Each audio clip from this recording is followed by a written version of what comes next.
မှာတွေ့မြင်နေရတဲ့မြင်ကွင်းတွေအရရှာဖွေရေးအတွက်မြေတူးဆက်ကရိန်း၄စီးထက်မနည်းကိုအသုံးပြုပြီးမြေအောက်ကိုရှာဖွေနိုင်ဖို့အတွက်စ조사နေကြပါတယ်။ဒါအပြင်ရှာဖွေရေးခွေတွေအစစ်မြင့်စက်ရုပ်တွေနဲ့မြေအောက်တည်မြင်ရတဲ့ 3D ကင်မရာတွေကိုအသုံးပြုဖို့ပြင်ဆင်နေကြပါတယ်။ဒီနေရာကိုထိုင်းနိုင်ငံဒုတိယဝန်ကြီးချုပ်လည်းရောက်ရှိလာခဲ့ပြီးတော့ရှာဖွေရေးတွေဟာ48နာရီထက်ကျော်လွန်သွားခဲ့မယ်ဆိုရင်အသက်ရှင်နိုင်ခြေနည်းတယ်လို့ပြောသွားခဲ့ပါတယ်။ဒါအပြင်စစ်ကောင်စီရဲ့အသစ်ခန့်အပ်လိုက်တဲ့ထိုင်းတမန်အသစ်ဦးစောတော်ဆိုလည်းရောက်လာခဲ့ပြီးမြန်မာအလုပ်သမားတွေပိတ်မိနေတယ်လို့ပြောသွားပါတယ်။ဒါပေမဲ့အရေးအတွက်အတိအကျတော့ပြောမသွားခဲ့ပါဘူး။ဒီနေရာမှာရောက်နေတဲ့မြန်မာအလုပ်သမားတွေရဲ့ BBC ကိုပြောကြားချက်အရတော့ဒီအဆောက်အုံထဲမှာလူပေါင်း100ကျော်ပိတ်မိနေပြီးတော့အများစုကမြန်မာတွေလို့ဆိုပါတယ်။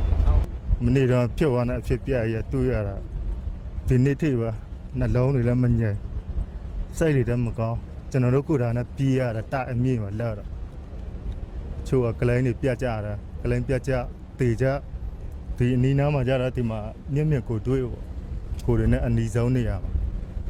ကျွန်တော်လည်း3လပြင်မှာမြန်ကြည့်ရင်းနဲ့ငင်လောက်လို့ခုံချတာခုံချဒီဘက်တိုက်ကြီးဘက်မှာတော့မလောက်ပါဘူးခုံချရင်လည်းကျွန်တော်လည်း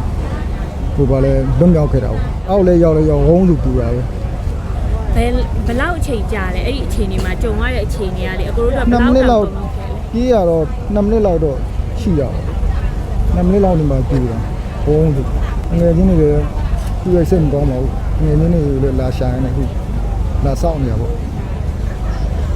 အကိုတို့နဲ့အတူတူမနေ့ကအလုပ်လုပ်တဲ့မြန်မာတွေရောဘယ်လောက်ရှိလဲအကို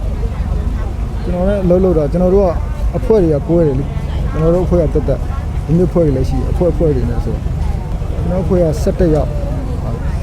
မိန်းကလေးကတော့9ယောက်ယောက်ျားလေးကတော့6ယောက်တော့ရှိတယ်ခုကတော့တွေ့တာ2ယောက်လောက်တူ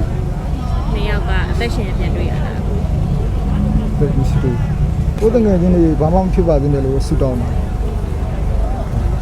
ဒီပျက်စီးပုံကြီးကိုရှာဖွေကယ်ဆယ်မှုတွေဆက်လုပ်နေတော့မှာ